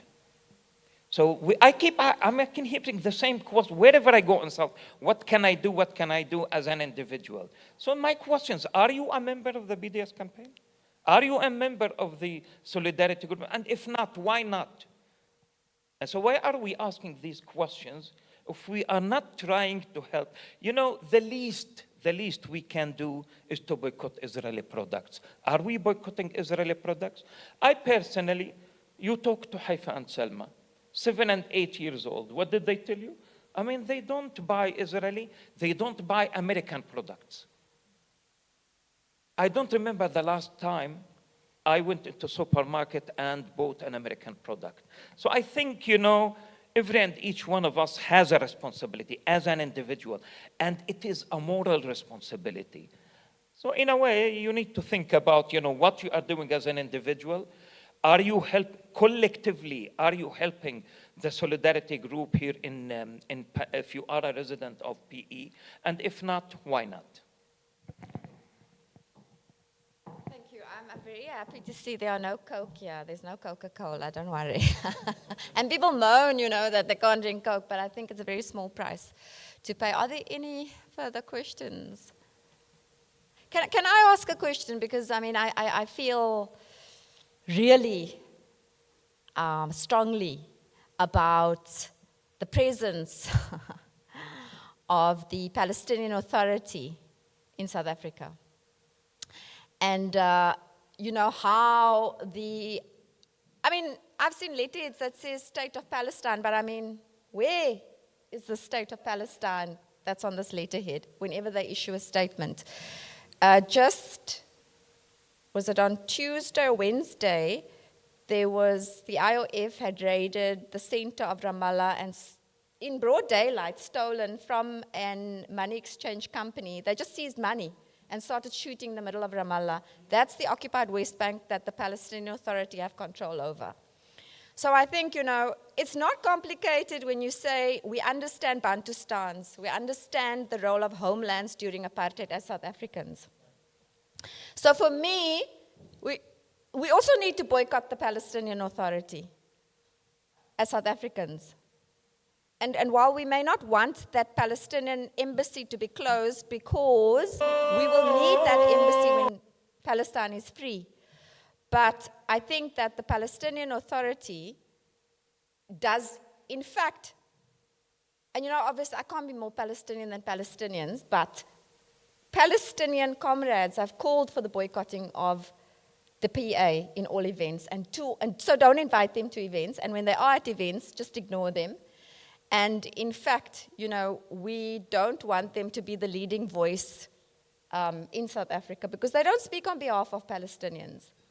And I think perhaps, Professor Eid, if you can speak to that, to the presence of the Palestinian Authority and say if I'm incorrect in my perception that they are Bantustan and that they don't represent, the will of the Palestinian people. And while we may want to try and find a Palestinian voice, it can't be that it's their voice. This is a very important question, in fact. Now, of course, it is left to us Palestinians to choose our representatives. That's my direct answer. And I'm sure you agree with me about that. And the sole legitimate representative of the Palestinian people is the PLO, the Palestine Liberation Organization. The Palestinian Authority as a body was formed in 1996 as a result of the signing of the Oslo Accords back in 1993. The Oslo Accords were, and I'm sure you are familiar with my Facebook, Decolonizing the Palestine. I am opposed to the Oslo Accords. Edward Said was opposed to the Oslo Accords. So many Palestinian intellectuals, figures, organizations, including the Marxist PFLP, Popular Front for the Liberation of Palestine, the DFLP, Democratic Front, Maoist organization, Democratic Front for the Liberation of Palestine, Hamas, and Islamic Jihad were opposed to the Oslo Accords because the Oslo Accords recognized Israel's right to exist as a state on 78% of historic Palestine. The PLO, the leadership of the PLO recognized Israel's right to exist on 78%, whereas Israel did not recognize Palestinians' right for a state and self-determination.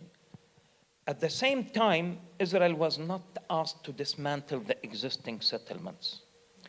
At the same time, the Oslo Accords never recognized our right of return as Palestinian refugees. The Palestinian cause is our right of return. Return to the villages and towns from which we were ethnically cleansed back in 1948.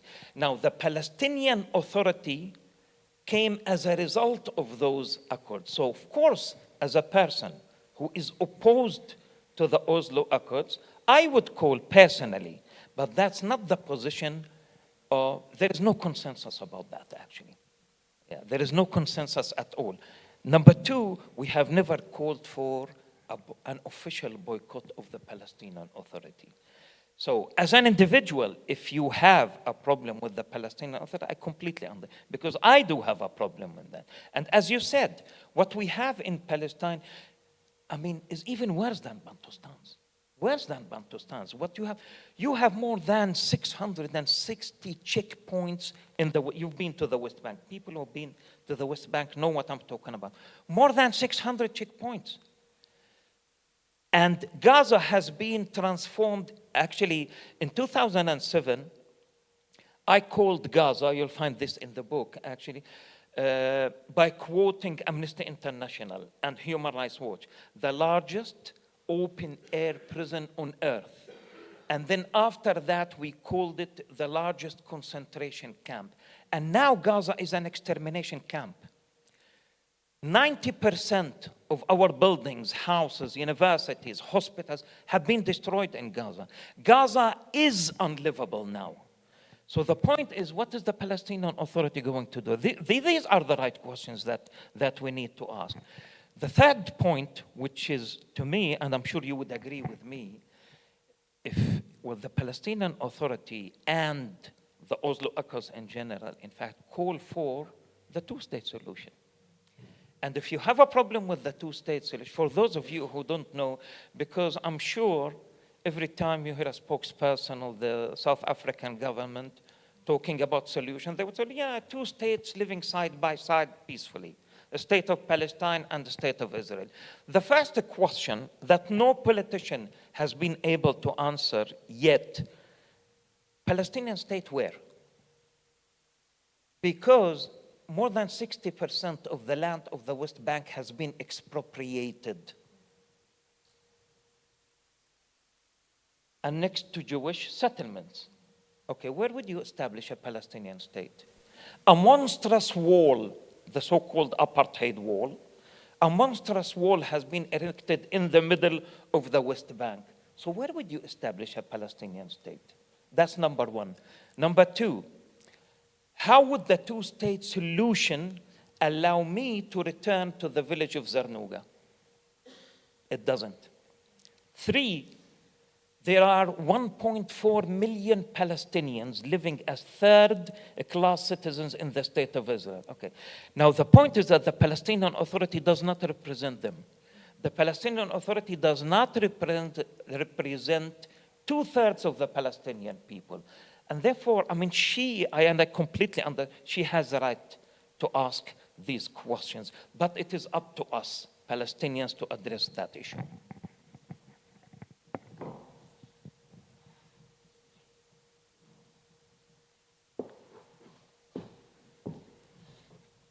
So, Haidar, one of the quotes that really struck me in your book is where you speak about the emasculation of the United Nations, which I couldn't agree with more. And you speak about Western nations of loud noises, the flurry of travel and meetings, but a conspicuous lack of action. And so given that in a few days, in fact, the United Nations General Assembly is going to meet, and a number of Western nations have said that they will recognize a Palestinian state. This is a question that I actually saw someone ask on Threads about what such recognition actually means for the Palestinian people, especially the Gazan people on the ground. There's 148 countries who have already recognized a Palestinian state, but what does recognition from France, for example, actually mean? Okay, one word, nothing. Absolutely nothing. Because if you are serious about recognizing my right, why do you still have diplomatic ties with Israel? Why don't you impose sanctions, at least military embargo?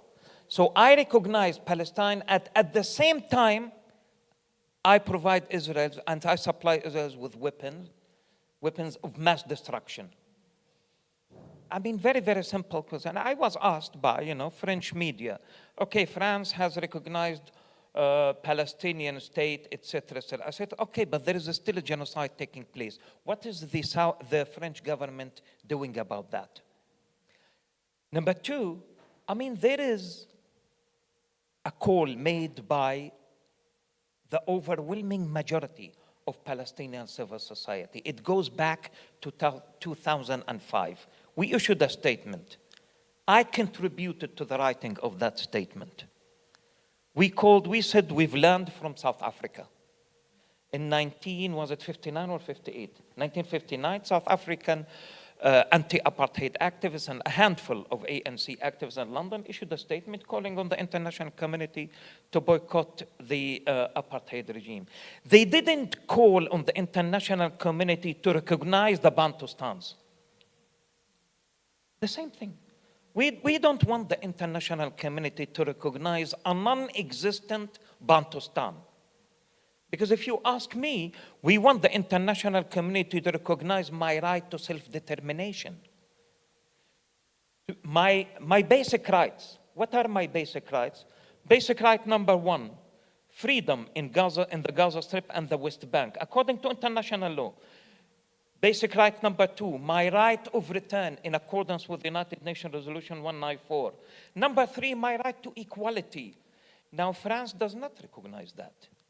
France, in order to avoid heeding my call, because usually if you want to support people, you heed their call.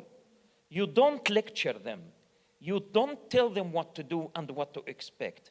So if the country, and the same thing applies to South Africa, to the South African government. What do we want to, we already have a statement, and this statement has been endorsed by all nationalist forces in Palestine and almost all civil society sectors. So why not heed that call?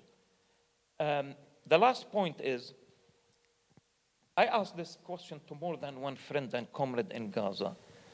The same question you raised. What does it mean? He said, doesn't mean the end of genocide? I said, no. So whether you recognize a state, a non-existent state or not, and it doesn't mean the end of genocide, it means absolutely nothing. Thanks, Ra. I initially, when I saw those reports, obviously, yes, it does mean nothing, but I thought it was a reinforcement of the two-state solution, perhaps, which you've clearly said denies the right of return and denies so many other rights that Palestinians have demanded as basic, minimum human rights. We are at 6:15, and I know that the program says that we will have the Director of Faculty of Humanities, Professor Marius Kraus, do the closure now, but maybe if we can extend it if people are okay with extending it, just maybe have another round of questions, 2 or 3, and then we get Professor Kraus to come up and then do the closure. Are there any other questions from the audience? We can't take online, unfortunately, but unless there's a way. Are there any questions that... Sure. Assalamu alaikum.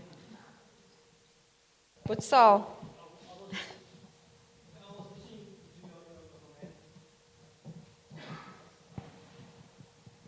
Assalamu alaikum. I was listening to your comment of yours. Excellent. But my thing is, bro, do you think this war is going to end, or is it going to carry on for another couple of years? You mentioned that we have to join groups here in South Africa, but Sister Tasneem has mentioned a serious thing. We were staying in Southend. We were moved out of Southend. We didn't get a rebate from our government. So I'm asking now, do you think that the Israelis are going to stop this war? Or they going to just killing our brothers and sisters and our children? That's very, very sad, bro. Thank you.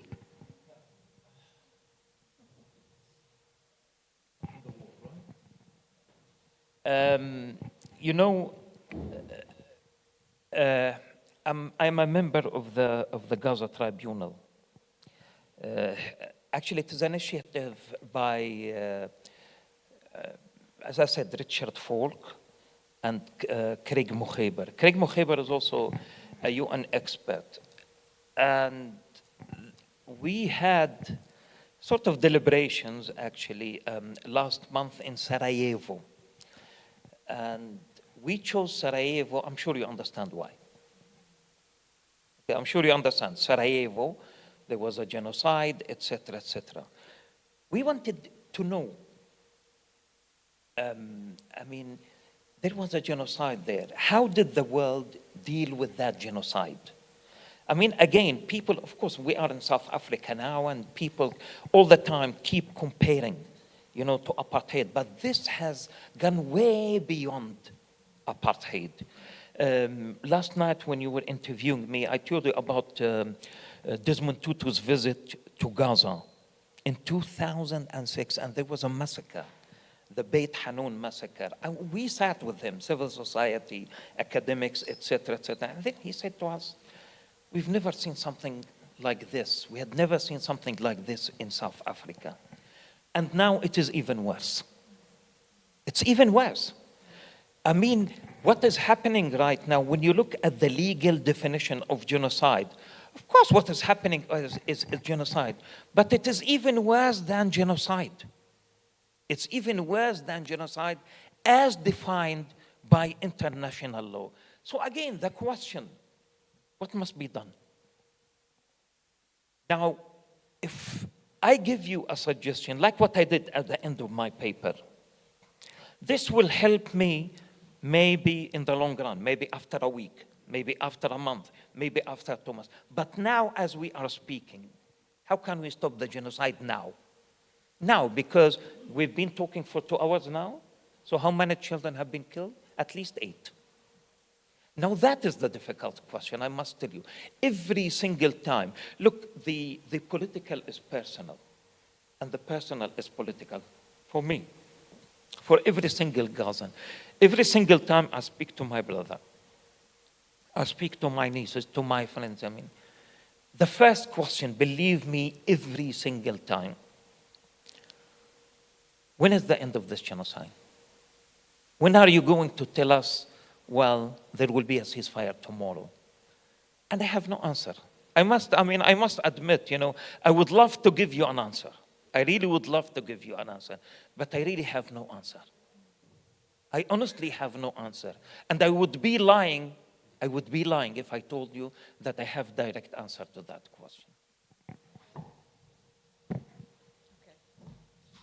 I think we're going to close with that question, Prof. I know it's 2 hours and you're tired. You've been speaking nonstop for the last week. We've exploited you. And then we'll call upon Professor Krause, but please go ahead. Thank you very much, Chairperson. My comment is around what is happening in Palestine. But in my view, the imperialists, they do all in their power to ensure that what is abnormal becomes a normality in the mindset of the people for acceptability and accepting the abnormality. And sometimes when one is raising a voice of reason to address the abnormality that is in existence, such a person is viewed as someone who is abnormal in terms of thinking and otherwise. But my question, why the world, the entire world, is watching and is doing nothing aligned to what is happening in Palestine? Why? In your presentation, you talked about pseudo left forces. I just wanted to touch on that. Do you think there is a strength in terms of left forces internationally? If there is no strength, because in my view, the left forces should be the beacon of hope to the entire international arena. Now, if there is no strength in the left-oriented structures, why there is no strength to them currently? You know, I just have those questions. Thank you, Chair. You know, I'm sure you are familiar with Hannah Arendt's banality of evil. I mean, she wrote this, I think it was in the late 60s, after the trial of the war criminal, Nazi war criminal Eichmann in Israel. I'm just trying, you know, to address the first part of your point about, you know, normal, abnormal, what is ordinary, what is not ordinary. And Hannah Arendt talks about, you know, banality of evil, when ordinary citizens accept evil. They just accept evil as it is, and they are convinced through a process of false consciousness. The majority of Germans actually looked at the killing, the brutal massacring of Jews in Germany, the Holocaust, etc. It didn't affect their daily routine. And this is why I told you more than 76% of Israelis support the massacres being committed in Gaza right now.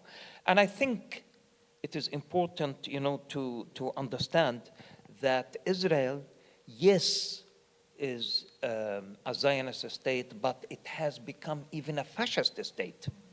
So Israel, you know, over the last, I would say, 70 years has been compared to apartheid South Africa. And I think now we have the right to compare Israel to Nazi Germany. To Nazi Germany. And I'm telling you, as an activist, we were very careful. We were very careful. We avoided, amongst ourselves as BDS activists and one state activists, we refused to compare Israel to Nazi Germany. Now we are comparing it to Nazi Germany. And what is happening in Gaza, we call it the Gaza Holocaust. We call it the Gaza Holocaust. It took Germany years to kill between 6 and 8 million Jews. In Gaza, within a year, notice, we are talking about 2.4 million Palestinians, all right? And if we look at the figures by the Gaza Ministry of Health, we said underestimated, 62,000. And yesterday, I was telling you, it is like killing 6 million South Africans within a year. It is like killing more than between 22 and 24 million Americans within a year. Who would accept something like this?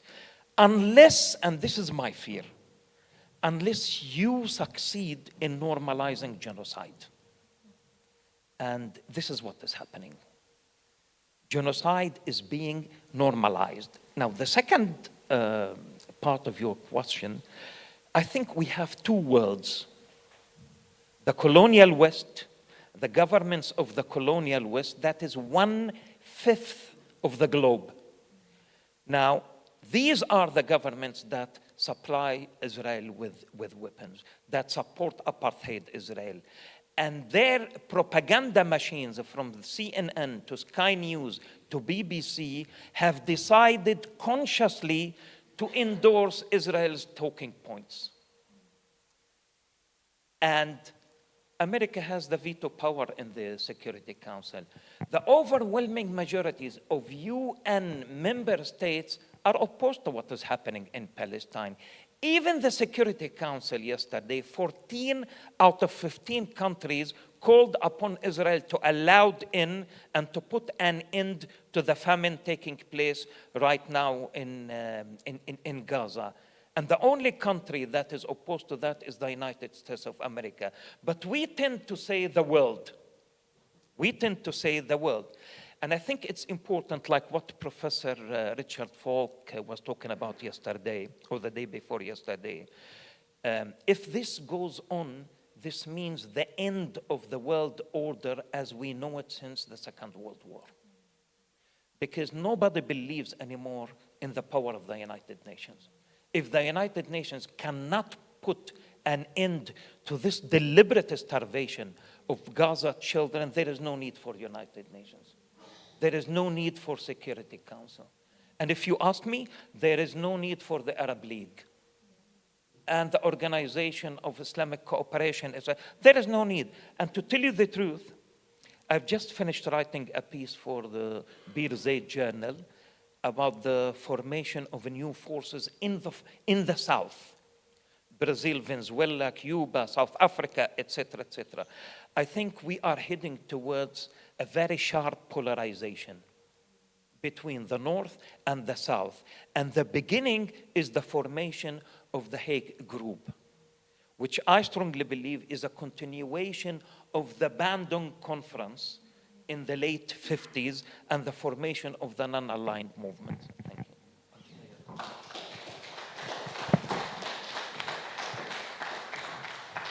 Thank you, Professor Haidar Eid. I'm going to call upon Professor Marius Kousen just in the same, I'm not coming back to the podium, I'm going to just say the book sales and meet the author will happen after he says his words of closure, but I'd like to thank everyone. Thank you. Okay, it's always an anticlimax to speak at closure or after someone, what has happened here. But I think you constantly quote Said, and I thought we have a public intellectual in action here. Somebody who asks the right questions, who challenges authority, and who is not afraid to speak on behalf of justice. And I think it's important, and also the link to the department. I think Prof. Kiet mentioned it earlier. I think we would love to have you in our department as well, in our school. We won't abuse you like this week with 3 events. We'll tone it down a bit.